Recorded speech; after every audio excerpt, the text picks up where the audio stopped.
बोलता है।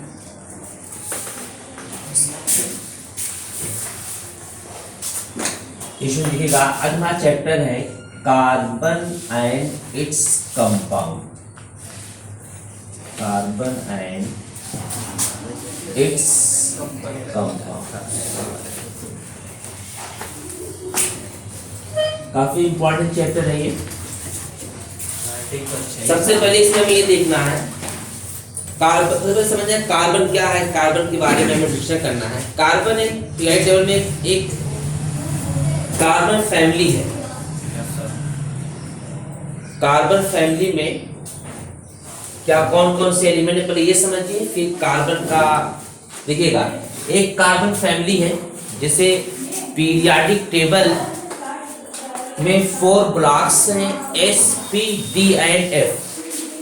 तो एक ब्लॉक में कार्बन फैमिली आती है, carbon, silicon, germanium, tin, lead, इसको कहते हैं कार्बन फैमिली। तो हमें डिस्कशन करना है कार्बन पे, सिलिकॉन, जर्मेनियम, टीन, लेड पर डिस्कशन बाद में होगा। 10th लेवल पे चैप्टर है कार्बन एंड इट्स कंपाउंड्स। तो पहले हमें समझना है कार्बन क्या होता है। तो कार्बन का एटॉमिक नंबर होता है 6। इसका इलेक्ट्रॉनिक कॉन्फ़िगरेशन होगा 2, 4, K शेल, L शेल। तो आपको मालूम है 12 स्क्वायर के अकॉर्डिंग फर्स्ट शेल में मैक्सिमम 2 इलेक्ट्रॉन रह सकते हैं और 12 स्क्वायर के अकॉर्डिंग सेकेंड शेल में मैक्सिमम 8 इलेक्ट्रॉन रह सकते हैं। तो 8 इलेक्ट्रॉन रहने का मतलब है कि 1 से लेकर 8 तक रह सकते हैं। अब कार्बन जब 2 इलेक्ट्रॉन यहाँ फिल करता है तो उसके बाद 4 ही बचते हैं, तो 4 रहेगा, इसमें 8 हो सकते हैं, जगह 8 की है। तो कार्बन के पास 4 इलेक्ट्रॉन है। अच्छा, एक आपको मैंने 9 में पढ़ाया था ऑक्टेट रूल। ऑक्टेट रूल जो होता है वो ये बताता है कि हर आइटम चाहता है, हर एलिमेंट चाहता है कि वो स्टेबल हो जाए। तो स्टेबल होने के लिए वो ऑक्टेट रूल फॉलो करता है। ऑक्टेट रूल फॉलो करने का मतलब है कि वो अपने वैलेंस शेल, अपने आउटर मोस्ट शेल में चाहता है कि 8 इलेक्ट्रॉन हो जाए। तो कार्बन का वैलेंस शेल ये है, L शेल है। तो इसको ऑक्टेट फॉलो करने के लिए कितने इलेक्ट्रॉन की जरूरत है? 4 की जरूरत है। और मैंने आपको बताया था वैलेंसी स्टेबल होने के लिए, ऑक्टेट रूल फॉलो करने के लिए जितने इलेक्ट्रॉन की जरूरत होगी वही उस आइटम की वैलेंसी हो जाएगी। तो कार्बन को स्टेबल होने के लिए कितने इलेक्ट्रॉन की जरूरत है? 4 की। तो कार्बन की वैलेंसी कितनी हो जाएगी? 4 हो जाएगी। और 4 को केमिस्ट्री में टेट्रा कहते हैं। तो कहा जाएगा कि carbon is a tetravalent. Carbon is a tetravalent item. That means carbon की वैलेंसी 4 होती है। Carbon is a tetravalent item, that means the valency of carbon is 4। Okay, अब एक चीज और है, हम कार्बन को समझते हैं। कार्बन के साथ हमें यह समझना है कि कार्बन के नंबर के अकॉर्डिंग कुछ खास नंबर होते हैं, उसको यूज करते हैं ऑर्गेनिक केमिस्ट्री। हकीकत में ये जो चैप्टर है आप 11th-12th लेवल पर आप पढ़ोगे ऑर्गेनिक केमिस्ट्री। अक्सर 12th लेवल पर केमिस्ट्री पढ़ना रहता है इनऑर्गेनिक केमिस्ट्री, ऑर्गेनिक केमिस्ट्री और फिजिकल केमिस्ट्री। तो कार्बन जो है, तो कार्बन को हम आर्गन भी कहते हैं, समझिएगा। अब क्यों इसको आर्गन कहते हैं, इसको आप पढ़ोगे 12th में, तो वहां पे डिस्कशन होगा। कार्बन को हम आर्गन भी कहते हैं, कार्बन को हम आर्गन भी कहते हैं। तो कार्बन की केमिस्ट्री को ऑर्गेनिक केमिस्ट्री कहा जाता है। ऑर्गेनिक केमिस्ट्री में कार्बन के बारे में स्टडी करते हैं, उसके मॉलिक्यूल के बारे में, उसके कंपाउंड्स के बारे में स्टडी करते हैं। तो ऑर्गेनिक केमिस्ट्री की वो ब्रांच होती है जिसमें हम कार्बन और कार्बन के कंपाउंड्स की स्टडी करते हैं, वो ऑर्गेनिक केमिस्ट्री होती है। ये चैप्टर उसी का एक छोटा सा पार्ट है, ठीक है। अब देखिएगा, जैसे कार्बन के अंदर एक खास बात ये होती है कि कार्बन की एक कार्बन दूसरे कार्बन से जुड़ने की टेंडेंसी रखता है। बाज़ औक़ात बहुत सारे कार्बन एक लाइन में, एक चेन में जुड़ जाते हैं। तो कार्बन के अंदर चेन बनाने की भी एक बेहतरीन, एक नेचुरल टेंडेंसी होती है कि कार्बन कार्बन से भी जुड़ता है। तो इस टेंडेंसी की वजह से कार्बन के बहुत ज्यादा कंपाउंड्स पाए जाते हैं यूनिवर्स में, बहुत ज्यादा पाए जाते हैं। तो उन सब की स्टडी करने के लिए हमें यहाँ पर कुछ चीजें लर्न करनी पड़ेगी। कैसे? कुछ नंबर होने से हमने कहा कार्बन C1 है, तो कार्बन C1 है, मतलब ये कहीं पर एक कार्बन। तो मैं ये बताना चाहता हूं कि IUPAC है क्या। तो IUPAC का फुल फॉर्म होता है international union of pure and applied chemistry. तो IUPAC को समझने के लिए बहुत ही डिटेल स्टडी करनी पड़ती है, लेकिन IUPAC को समझने का जो फर्स्ट स्टेप होता है वो यहाँ से स्टार्ट होता है, नंबर ऑफ कार्बन से। कोई कार्बन का कंपाउंड है और उसमें कहीं पर एक कार्बन है, तो कार्बन के लिए हम मेथ वर्ड यूज करेंगे।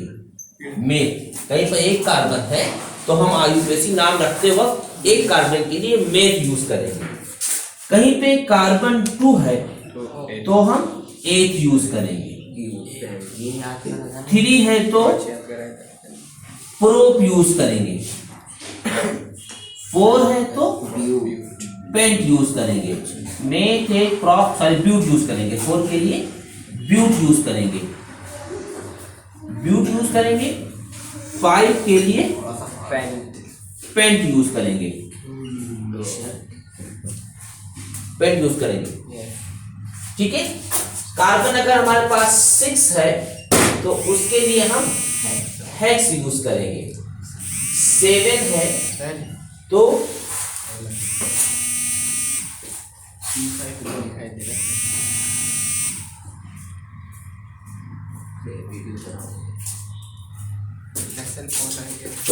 देखो C5 में यहां नोट कर रहा हूं। C5 है अगर तो पेंट यूज करेंगे, और C6 है तो हेक्स यूज करेंगे। C7 के लिए हेक्ट यूज करेंगे। C8 के लिए ऑक्ट यूज करेंगे। C9 के लिए नोन यूज करेंगे, और C10 के लिए टेक यूज करेंगे। देखिए इससे आगे भी होता है अनटेक, डो टेक, तो आपको सिर्फ 10 तक लर्न करना रहेगा। Meth, eth, prop, but, pent, hex, hept, oct, non, dec. इस चीज को जब हम ऑर्गेनिक IUPAC नेम लिखते चलते हैं तो उसमें आता है सफिक्स। तो ये सब सफिक्स है, प्रीफिक्स है। ये सब क्या है? प्रीफिक्स है, ये पहले यूज होते हैं। इसके बाद सफिक्स हम यूज करेंगे फंक्शनल ग्रुप के लिए। तो ये सब क्या है? प्रीफिक्स है। कार्बन एक है, मेथ, एक, प्रोप, ब्यूट, तो ये सब प्रीफिक्स की तरह यूज होंगे। अब देखिएगा,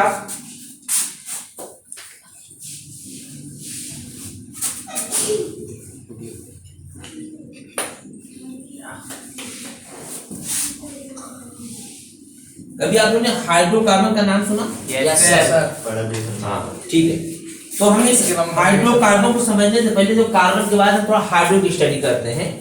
हाइड्रोजन जो है वो पीरियोडिक टेबल का फर्स्ट एलिमेंट है। Yes sir. हाइड्रोजन की डिस्कवरी हेनरी कैवेंडिश ने की थी, और हाइड्रोजन जो है इसको एक इलेक्ट्रॉन की जरूरत होती है स्टेबल होने के लिए। ये डुप्लेट रूल फॉलो करता है, ये ऑक्टेट नहीं फॉलो करता, क्योंकि इसको एक ही इलेक्ट्रॉन की जरूरत है और इसके पास एक ही शेल है। तो इसका इलेक्ट्रॉनिक कॉन्फ़िगरेशन होगा 1 K शेल। इसके पास एक ही शेल है, वो है K शेल। तो हमें समझना है हाइड्रोकार्बन। हाइड्रोकार्बन में यहां पे आ रहा हूं। हाइड्रोकार्बन। इसका नेम ही पे गौर करो, हाइड्रो जो है वो हाइड्रोजन को स्टार्ट करता है, फिर कार्बन। ऐसा कंपाउंड या ऐसा मॉलिक्यूल जो सिर्फ हाइड्रोजन और कार्बन से मिलकर बना होता है उसे हाइड्रोकार्बन कहते हैं।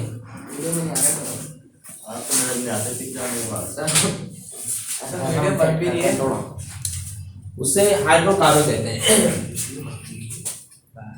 That compound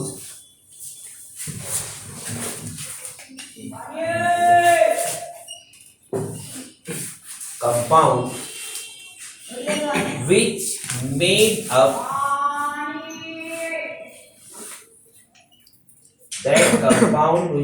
up by only hydrogen and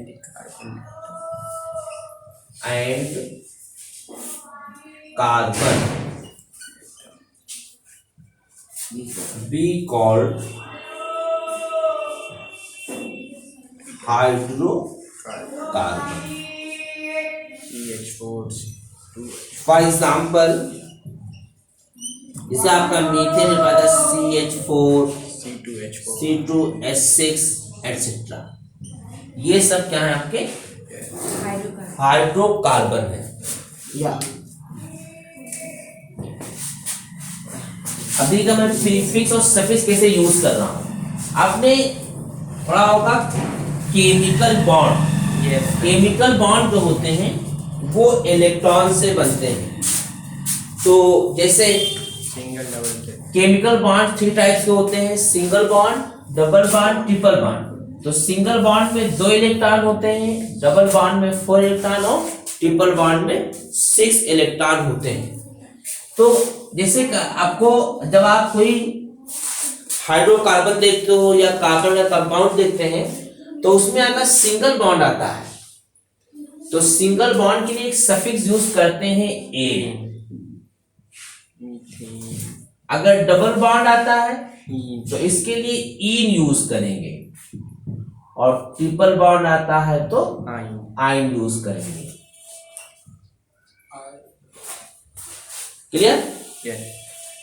अब देखिएगा, जैसे हमने लिया कार्बन, इसका एटॉमिक नंबर 6, तो एटॉमिक कॉन्फ़िगरेशन 2 4।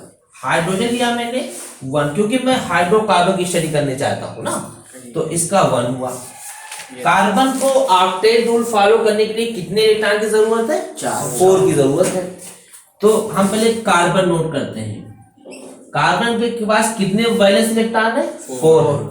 मैं इलेक्ट्रॉन को डॉट और क्रॉस से शो करूंगा। ये जो क्रॉस है ये कार्बन के इलेक्ट्रॉन है। कार्बन को शो करने का 2 तरीका होता है, एक होता है डॉट, एक होता है क्रॉस। मैंने क्रॉस यूज किया। कार्बन के पास 4 वैलेंस इलेक्ट्रॉन है, हाइड्रोजन के पास 1 इलेक्ट्रॉन है। तो एक हाइड्रोजन इसके पास आता है ये, तो अपने एक इलेक्ट्रॉन के साथ आता है। डॉट जो है हाइड्रोजन का इलेक्ट्रॉन है। फिर दूसरा आता है अपने इलेक्ट्रॉन के साथ, फिर तीसरा आता है, फिर चौथा आता है। अब देखिएगा, हाइड्रोजन डुप्लेट रूल फॉलो करेगा। तो डुप्लेट फॉलो करके ये स्टेबल हो गया। ये डुप्लेट फॉलो करके स्टेबल हो गया, ये डुप्लेट फॉलो करके स्टेबल हुआ। ठीक, अब कार्बन अपने आप को ऑक्टेट फॉलो करके डुप्लेट हो गया। यहाँ पर कितने इलेक्ट्रॉन है? 2। तो सिंगल बॉन्ड बनेगा, हर जगह 2 है। तो carbon single bond hydrogen, single bond hydrogen, single bond hydrogen और सिंगल बॉन्ड हाइड्रोजन। इसमें कितने कार्बन है? एक कार्बन के लिए क्या आता है आक्रम? मेथ आता है। तो मेथ, सिंगल बॉन्ड है तो एन है, और सिंगल बॉन्ड है तो एन हो जाएगा मीथेन। वो तो दिख भी नहीं दिख रहा।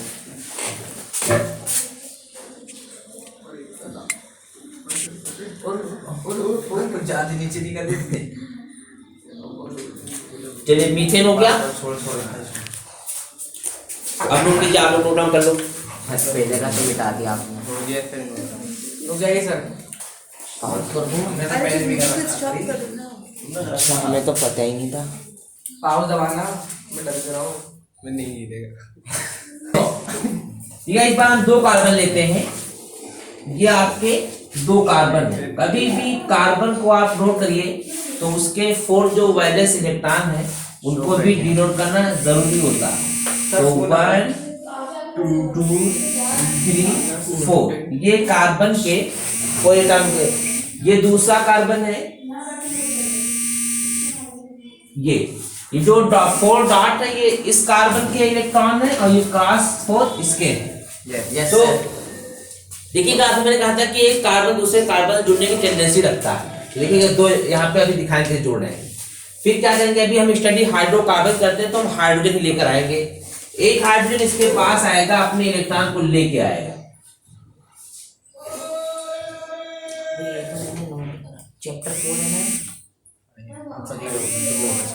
चैप्टर 4 है हाँ चैप्टर। फिजिक्स के मैंने सिर्फ। अब देखिएगा हाइड्रोजन डुप्लेट रूल फॉलो करता है, तो देखिए डुप्लेट फॉलो हो रहा है। अभी तो बड़ा ये पानी की बूंद बन जाएगा। सभी जगहों पे डुप्लेट रूल फॉलो करेगा हाइड्रोजन। देखो ये ऑक्टेट फॉलो हो रहा है इस कार्बन का, और ये और ऑक्टेट फॉलो हो रहा है इस कार्बन का। एक खास बात आप लोग अभी आगे मैं आप लोगों को पढ़ाऊंगा, आयनिक बॉन्ड, कंपाउंड और कोऑर्डिनेट बॉन्ड ये पढ़ाएंगे आपको। तो देखिएगा यहाँ पे हर जगह इलेक्ट्रॉन की शेयरिंग हो रही है। या तो ये कौन सा बॉन्ड बने हुआ, ये है तो सिंगल सेक्शन। सिंगल बॉन्ड तो हुआ, ठीक है। हाँ 2 इलेक्ट्रॉन है तो सिंगल बॉन्ड हो रहे हैं। तो यहाँ पर भी सिंगल बॉन्ड रहेगा। तो सी सिंगल बॉन्ड, सभी जगह सिंगल बॉन्ड है। सिंगल बॉन्ड के लिए सफिक्स क्या होता है, एन होता है। अब वो सिंगल बॉन्ड कितने भी ज्यादा हो, एन एक ही बार आएगा, ठीक है। देखिएगा इसको कहते हैं, देखिए मेक एन, ये तरीका होता है। आगे नंबरिंग भी करनी रहेगी। तो 2 कार्बन है तो 8 आएगा, तो 8 प्लस सिंगल बॉन्ड एन तो हो जाएगा इथेन। C2H6। कितने कार्बन है यहाँ पे अक्रम, 2 है। तो इसको ऐसे भी नोट कर सकते हैं C2H6। तो ये आपका मॉलिक्यूलर फार्मूला हो गया। Yes sir, C2H6। इस बार मैं 3 कार्बन लेता हूँ, 1 2 3।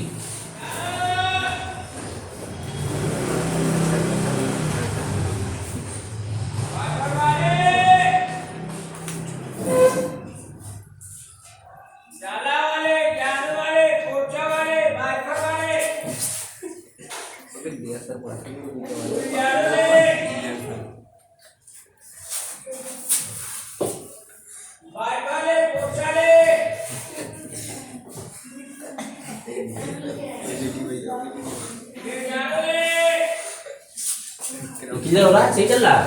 Yes sir. ये डुप्लेट फॉलो करेगा।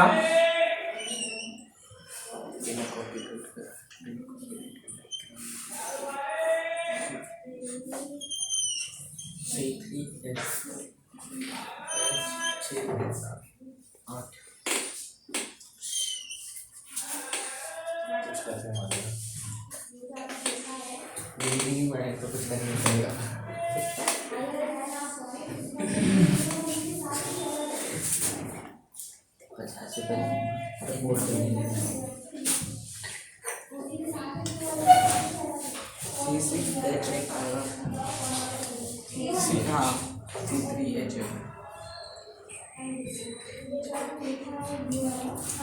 Make a prop।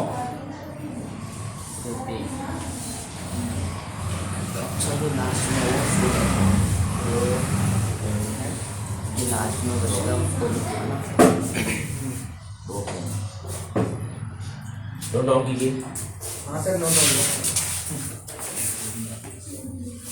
Action.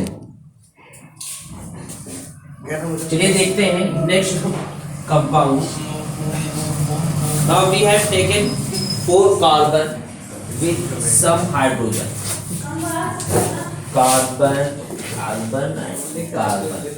Carbon के पास 4 वैलेंस इलेक्ट्रॉन होते हैं, तो 4 वैलेंस इलेक्ट्रॉन शो किए जाएंगे। जैसे 1 2 3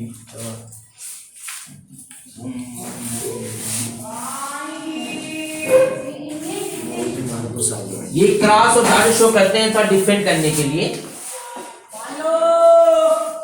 यहाँ पे देखो कई 4 कार्बन इस बार एक दूसरे से कंबाइन हो जाएंगे।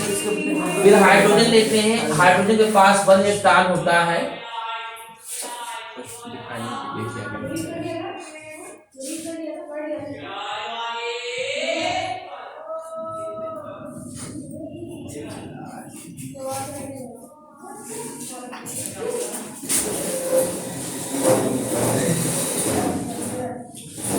देखिए डुप्लेट फॉलो करेगा हाइड्रोजन। पहले हाइड्रोजन को क्लियर कर देते हैं डुप्लेट के साथ।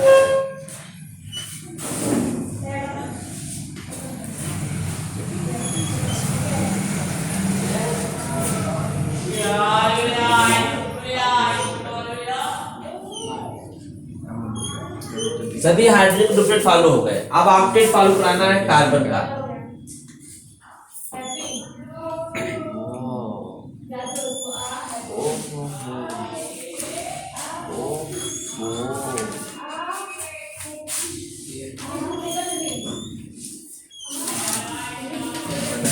बच्चे तारे कछुए देखिए कछुए लग रहे हैं। अगर मैंने पता है तुम्हें बड़े पटो है दोबारा पढ़ने का जा रहा है ज्ञान।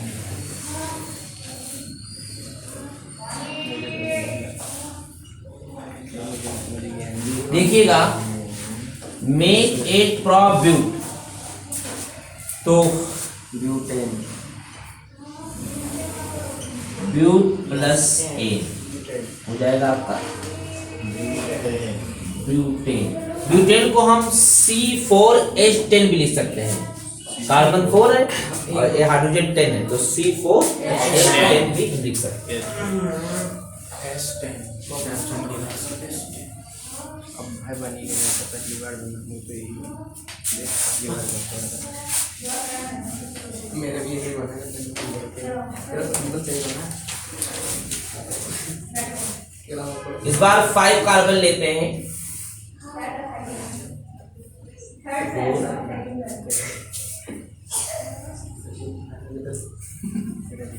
5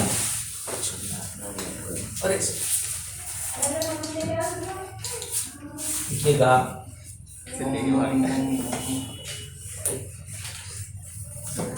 5 सभी के पास 4 इलेक्ट्रॉन दिखाइए, वैलेंस इलेक्ट्रॉन।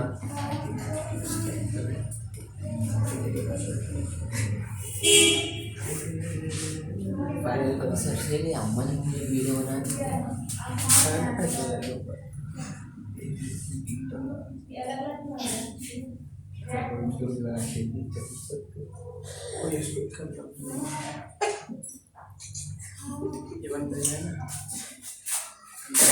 यहाँ पर एक हाइड्रोजन लेते हैं 1 इलेक्ट्रॉन के साथ।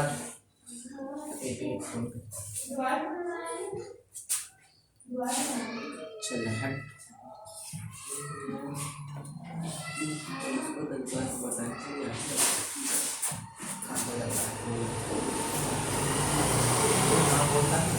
न्यूरॉन बन जाता है ना दिमाग में, तू नहीं बोला था।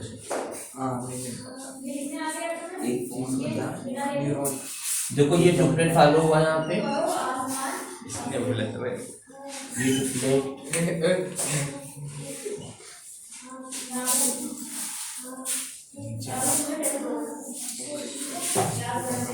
बिना बोले ही कैसे लगता है देख। न्यूरॉन पता नहीं सफर बना देगा, कैसे लगेगा बिना सफर तीन पत्ते जाके फिनिशिंग करता है।